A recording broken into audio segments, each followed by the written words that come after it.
Hello guys, hello and welcome to our channel.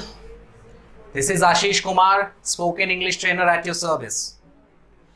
Guys, we have been going through some patches, or I must say some purple patches, but yet we have done many things right over here on our channel.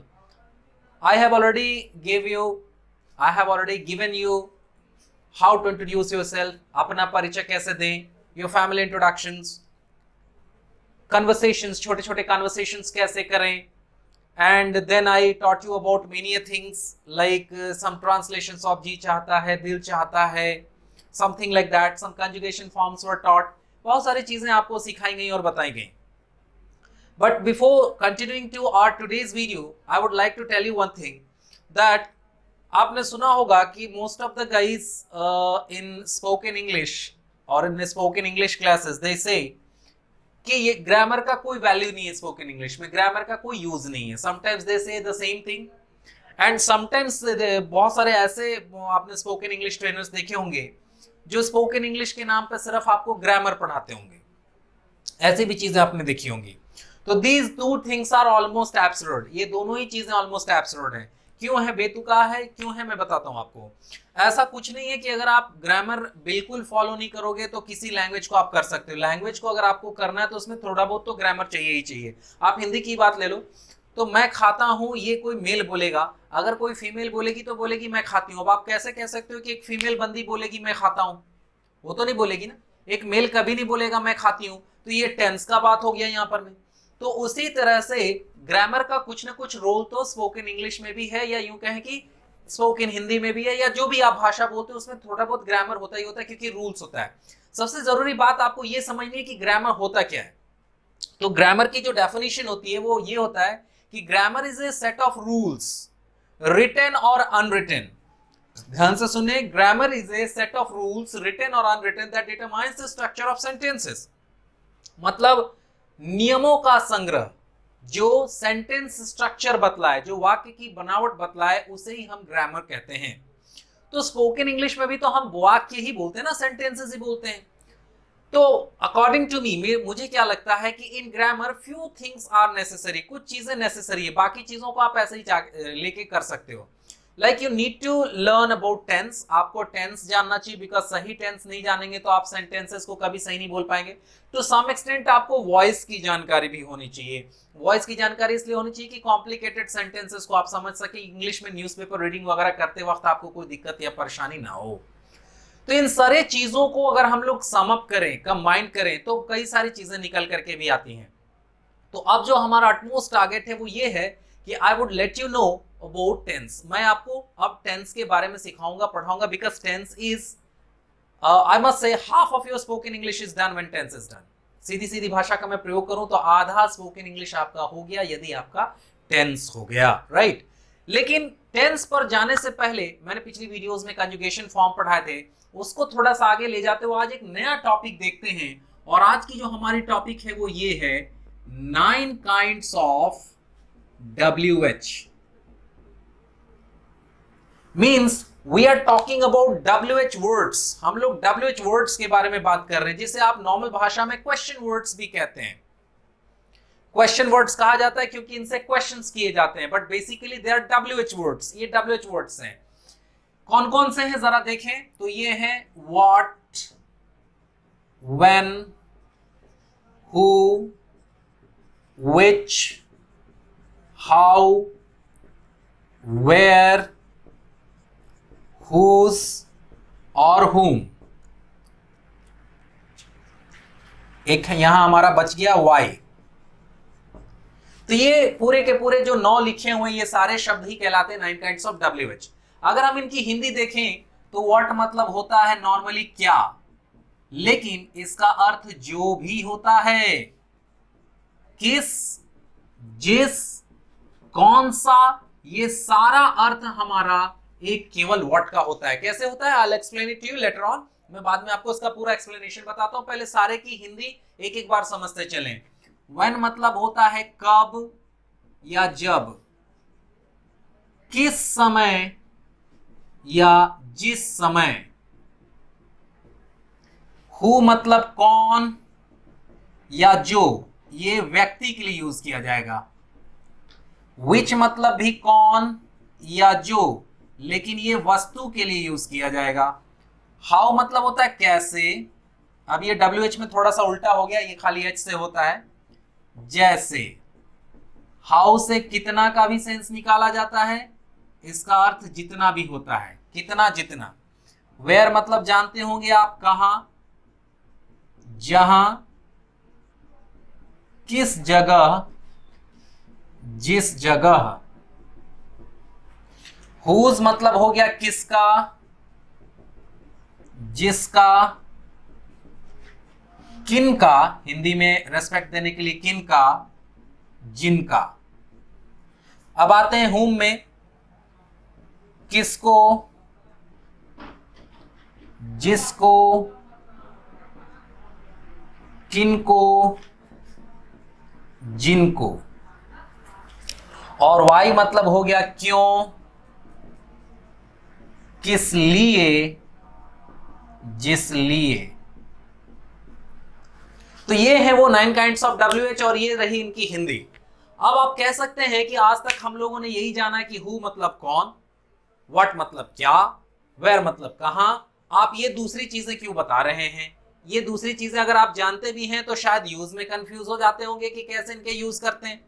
तो इससे पहले कि इस चीज को और detail में हम लोग करें, थोड़े से ग्रामर पर वापस मूव ऑन करते हैं, हालांकि यहां रिक्वायर्ड नहीं है। आपने शायद पढ़ा होगा इंट्रोगेटिव प्रोनाउन और रिलेटिव प्रोनाउन।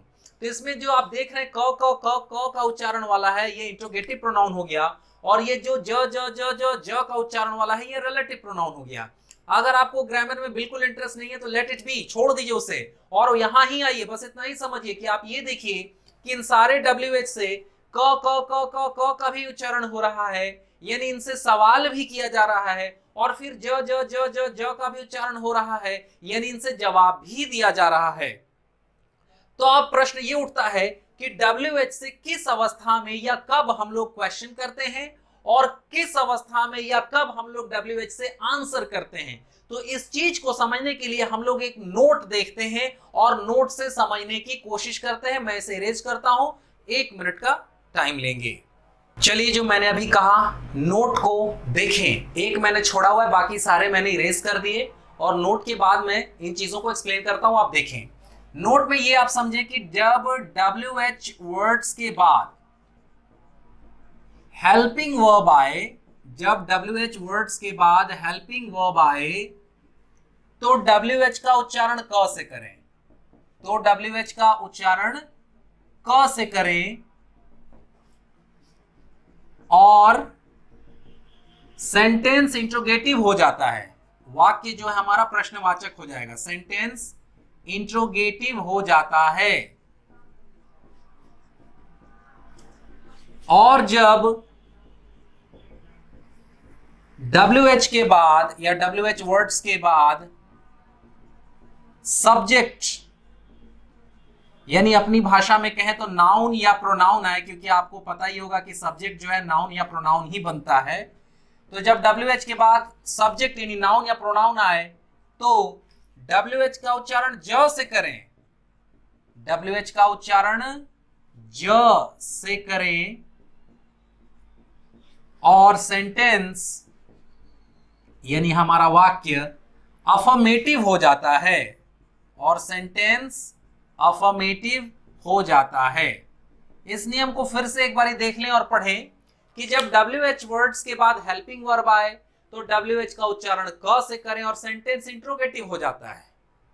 और जब WH वर्ड्स के बाद सब्जेक्ट यानी नाउन या प्रोनाउन आए तो WH का उच्चारण ज से करें और सेंटेंस अफर्मेटिव यानी सकारात्मक हो जाता है। इस चीज को समझने के लिए जरा एग्जाम्पल देखें।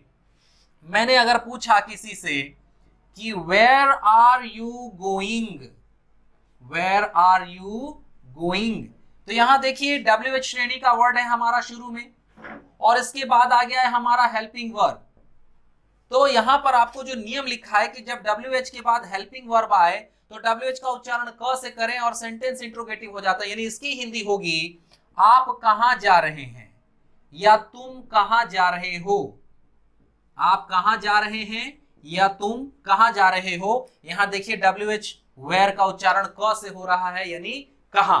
लेकिन अगर इसी सेंटेंस को हम थोड़ा सा इस तरह लिख दें कि वेयर यू आर गोइंग, तो अभी देखिए कि WH तो अपनी जगह पर में खड़ा है, लेकिन इसके बाद आ गया सब्जेक्ट यानी नाउन या प्रोनाउन आ गया।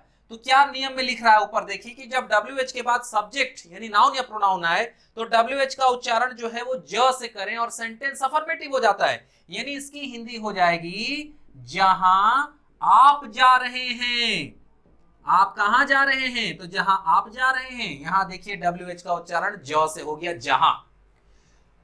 तो यहां पे वेयर का मैंने एग्जांपल लिखा था, आप व्हाट का ले सकते हैं, हु का ले सकते हैं, कुछ भी। किसी ने आपसे पूछ दिया हु आर यू, आप कौन हैं, आपको मजाक करने का मन कर रहा है, उसको स्ट्रेट अवे अपना बारे में बताने का मन नहीं कर रहा है, तो आप कह सकते हैं हु यू आर, जो आप हैं, मतलब मैं आदमी हूं, आप भी आदमी हैं। वेयर आर यू गोइंग, तुम कहां जा रहे हो, वेयर यू आर गोइंग। आ रही बात समझ में। लेकिन कोई अगर ये पूछ दे कि हु इज योर पापा, तो ये मत आंसर कर दीजिएगा हु योर पापा इज, मतलब तुम्हारे पापा कौन है, तो जो तुम्हारे पापा है, तो फिर मारा पीटी हो जाएगी, लड़ाई झगड़ा हो जाएगा। ये आंसर कब किसको कर सकते हैं? जब आपका भाई बहन खुद आपसे ये क्वेश्चन पूछे कि हु इज योर पापा, तब उनको आंसर कर सकते हैं हु योर पापा इज। जैसे ही हेल्पिंग वर्ब आगे आएगा, आप देख रहे हैं हेल्पिंग वर्ब आगे आएगा, वो क्वेश्चन बनेगा, और जैसे ही सब्जेक्ट आगे आ जाएगा, हेल्पिंग वर्ब पीछे चला जाएगा, वो आंसर बनेगा। इसके जवाब देते वक्त आपको ध्यान रखना है कि आप कुछ एब्सर्ड जवाब ना दे दें, बेतुका जवाब ना दे दें। जैसे अगर कोई आपसे पूछता है व्हाट इज योर नेम, आपका क्या नाम है, तो आप ये नहीं बोल देंगे कि व्हाट योर नेम इज, जो आपका नाम है। ये नहीं कि आप बोलेंगे कि मैंने एक वीडियो देखा था, सर ने सिखाया था कि WH से आंसर भी करते हैं, तो मैंने आंसर कर दिया व्हाट योर नेम इज। ये गलत है। आप ये तभी आंसर करेंगे जब जो व्यक्ति आपसे पूछ रहा है, आपको पता है कि उसका भी सेम नेम है जो आपका नेम है, तब बोलिए व्हाट योर नेम इज, अरे तो फिर आप अपना नाम बताइए। तो मेरे कहने का मतलब ये है, इस पूरे नोट के एक्सप्लेनेशन से ये बताने की मैं कोशिश कर रहा हूं कि इस WH से न सिर्फ आप क्वेश्चन कर सकते हैं, बल्कि इस WH से आंसर भी कर सकते हैं। और इस पूरे एक्सप्लेनेशन को बताने का मेरा बस यही यूज था, यही तुक था, यही पर्याय था कि मैं आपको यही बताना चाहता था कि ये रहा WH। अब अगर आपने कंजुगेशन फॉर्म पढ़ा होगा, तो उसमें पढ़ा होगा कि कंजुगेशन फॉर्म 4 तरह के होते हैं, अफर्मेटिव, नेगेटिव, इंट्रोगेटिव और इंट्रोगेटिव नेगेटिव। एग्जाम्पल वाइज समझे, मैं खाता हूं तो आई ईट, तो ये एक अफर्मेटिव सेंटेंस है। इसमें अगर हम नो नॉट कहीं लगा दें तो ये नेगेटिव बन जाएगा।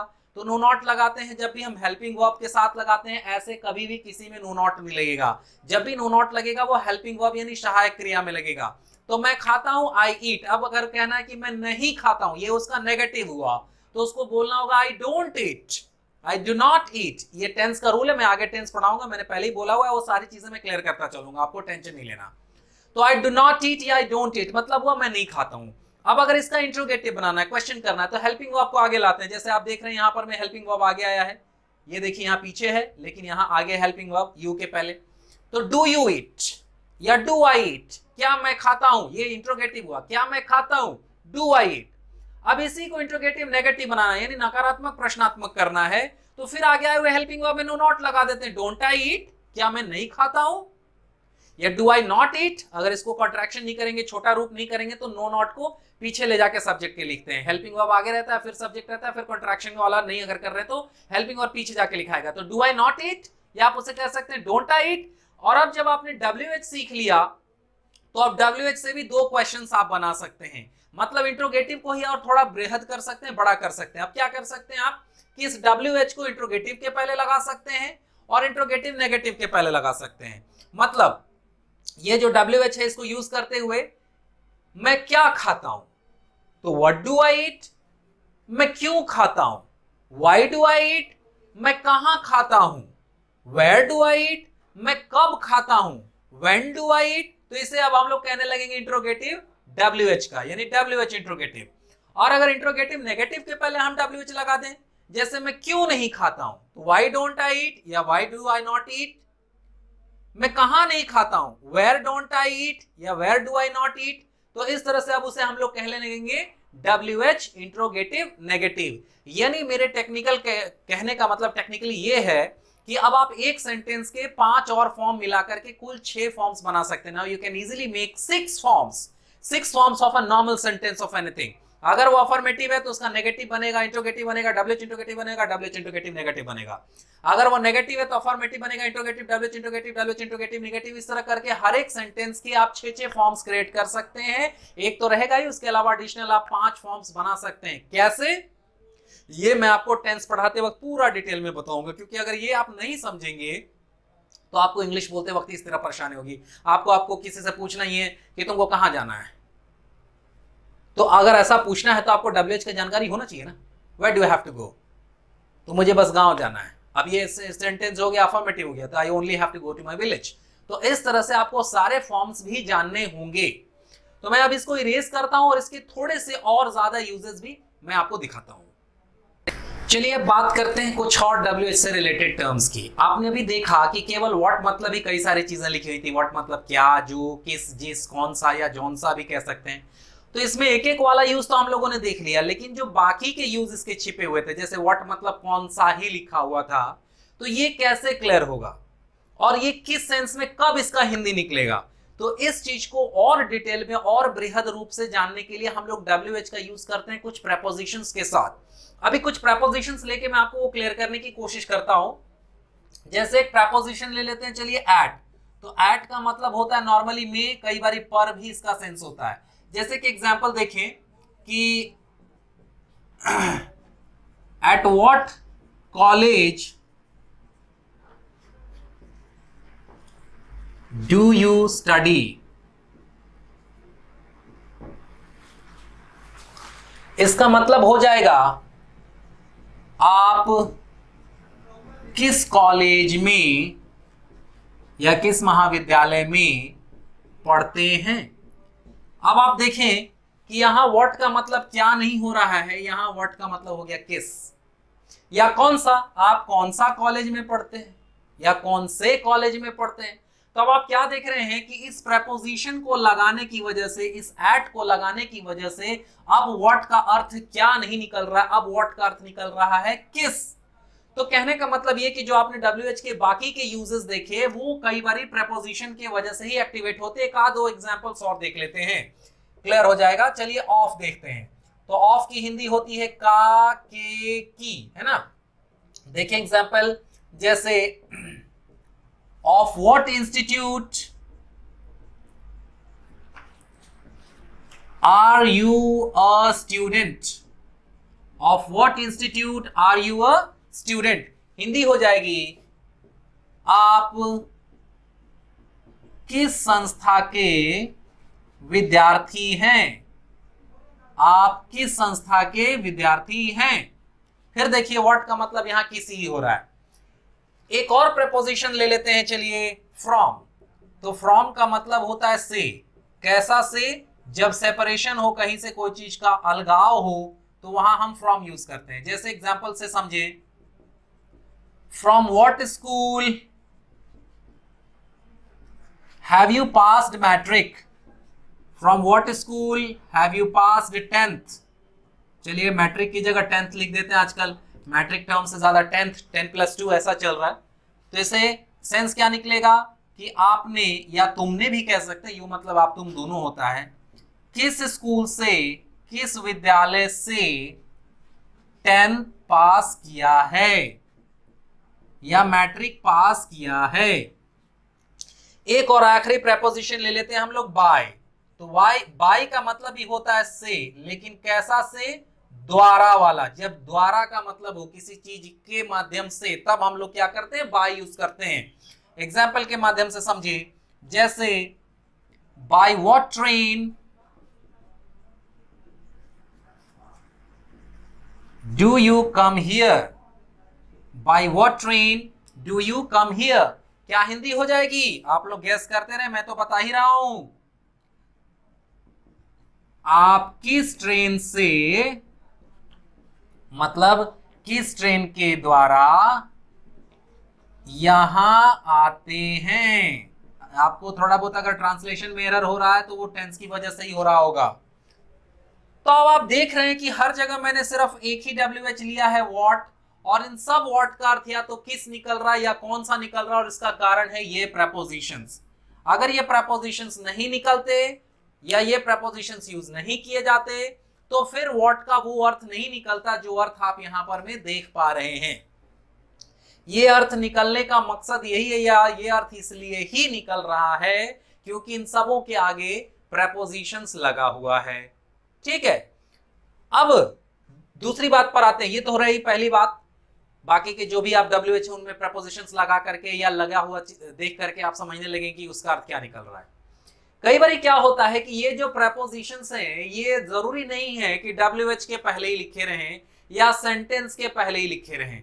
कई बार ये प्रपोजिशन सेंटेंस के एंड में भी होते हैं। कैसे देखें, eight what college do you study, आप किस कॉलेज में पढ़ते हैं को ऐसे भी कहा जा सकता है what college do you study at, sense same रहेगा। Of what institute are you student, आप किस संस्था के विद्यार्थी, इसको ऐसे भी कह सकते हैं what institute are you student of, of पीछे चला जाएगा। From what school have you pass 10th, तो what school have you pass 10th from. By what train do you come here, तो what train do you come here by. अगर ऐसा कोई आपसे बोलता है तो शॉक्ड नहीं हो जाएंगे कि ये प्रपोजिशन पीछे ले गया तो अब क्या सेंस निकला, या प्रपोजिशन पे सेंटेंस कैसे खत्म कर दिया। ऐसे होता है अमूमन क्वेश्चन पूछने के लिए प्रपोजिशंस को सेंटेंस के एंड में ही ले जाकर के खत्म किया जाता है।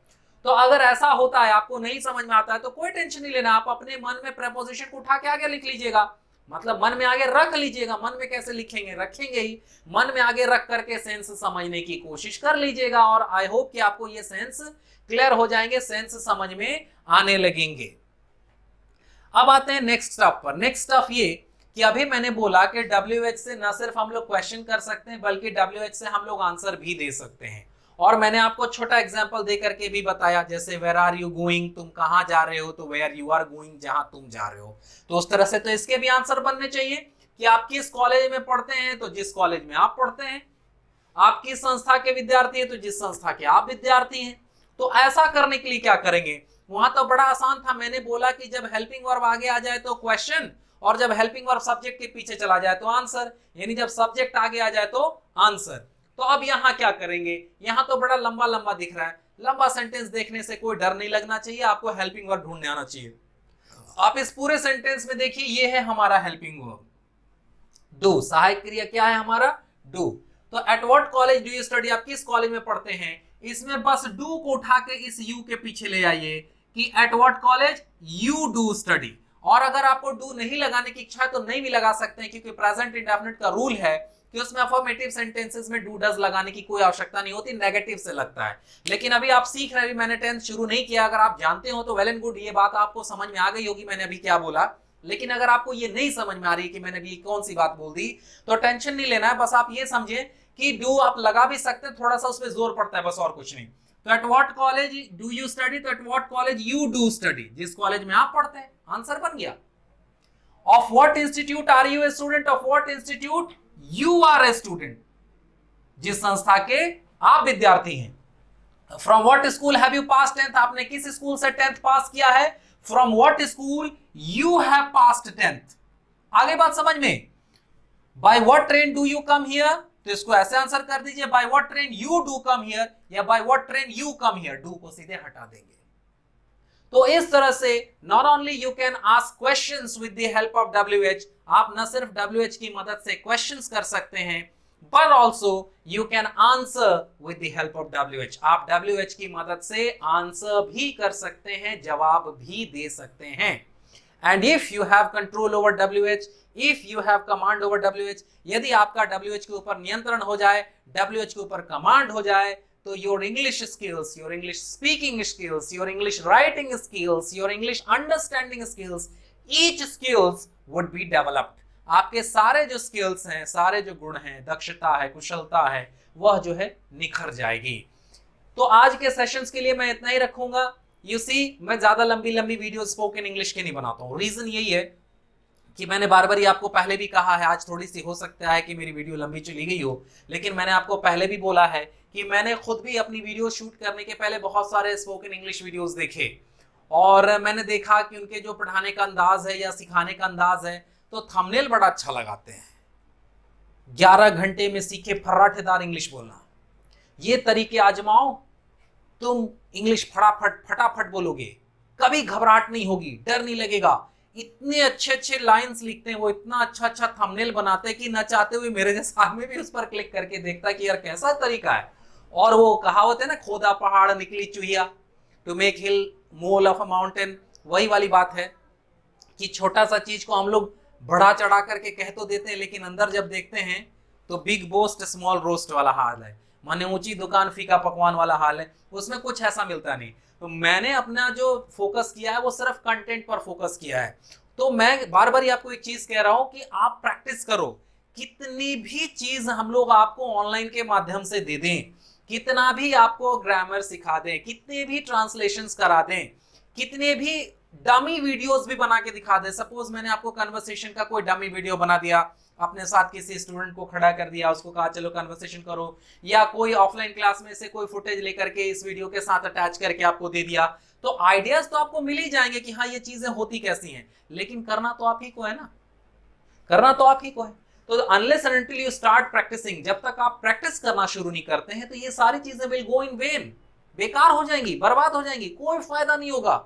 तो again let me tell you, 100% effort करिए अपना, try and give your 100% effort and try to practise, never leave your practice behind, कभी प्रैक्टिस पीछे मत छोड़िए। If you are a cricket level like me, I am a very much die hard fan of cricket, I must say, मैं cricket का बहुत बड़ा fan हूं, like other Indians as well, बहुत सारे इंडियंस हैं। आप में से अगर कुछ लोग होंगे उनको बुरा लग रहा होगा क्योंकि कई लोगों को क्रिकेट से नफरत भी है, लेकिन भाई मैं क्रिकेट का फैन हूं। तो मैं आपको बताऊं कि विराट कोहली साहब जैसे भी महान प्लेयर, पिछले जमाने में सचिन तेंदुलकर साहब भी महान प्लेयर हैं, तो उन लोगों का भी दिन खराब हो जाता था, और जब वो खराब नॉक खेल कर आते थे तो जिस वजह से उनका खराबी हुआ है, जिस वजह से वो आउट हुए, उस वजह पे वो काम करते थे और फिर जाके प्रैक्टिस करते थे। कोई भी प्लेयर मैदान में उतरने से पहले प्रैक्टिस करता है। मैं भी जो आपको पढ़ाने आता हूं तो इसको मैंने कई बार ही पढ़ाया है, एक बार दो बार नहीं, शायद 1000 बार पढ़ाया है, तब जाकर के इस कॉन्फिडेंस से मैं कैमरे को फेस करता हूं, तब जाकर के मैं इस कॉन्फिडेंस से स्टूडेंट को फेस करता हूं, तब जाकर मैं इस कॉन्फिडेंस से बोर्ड पर कोई चीज सिखाता हूं। तो प्रैक्टिस का कोई सब्स्टिट्यूट नहीं होता, आपको इंट्रोडक्शन ही है, प्रैक्टिस करिए, फैमिली इंट्रोडक्शन है, प्रैक्टिस करिए, मैंने कहा कन्वर्सेशन से जैसी छोटी मोटी चीजें हैं, प्रैक्टिस करिए, और भी मैं बहुत सारी चीजें अभी आपको सिखाने जा रहा हूं कि आप उन सबों के भी प्रैक्टिस करिए, और जितनी ज्यादा आप प्रैक्टिस करेंगे उतने ही ज्यादा चांसेस हैं आपके सफल होने के। The more you practise the more chances are for your success. I hope कि आपको ये बात समझ में आ गई होगी। थोड़ा सा मैंने बीच में मोटिवेशनल स्टफ भी दे दिया, आपको थोड़ा सा मोटिवेट करने की कोशिश किया, but this is not my job for the time being, अभी के लिए ये मेरा जॉब नहीं है। मोटिवेशन तभी काम आता है जब आप करना शुरू कर देते हैं और कुछ छोटे मोटे निगल्स आते हैं। अभी तो आई होप मुझे लगता है आपने शायद शुरू भी नहीं करा होगा, that's why I am telling you for the timing it doesn't need motivation, क्योंकि शुरू में मोटिवेशन के बगैर भी आदमी बहुत तेजी से काम करता है, धीरे धीरे धीरे धीरे धीरे धीरे मोटिवेशन खत्म होती है, उस वक्त मोटिवेशन का जरूरत पड़ता है, उस वक्त एग्जांपल्स की जरूरत पड़ते हैं। For the timing I would only suggest you और I would only request you, keep practicing and keep learning. With this, today, this is Ashish Kumar signing off, and have a great day. Enjoy our next session. Wait for the next session. Something better and bigger coming up for you. Thanks for watching. Have a great day, guys.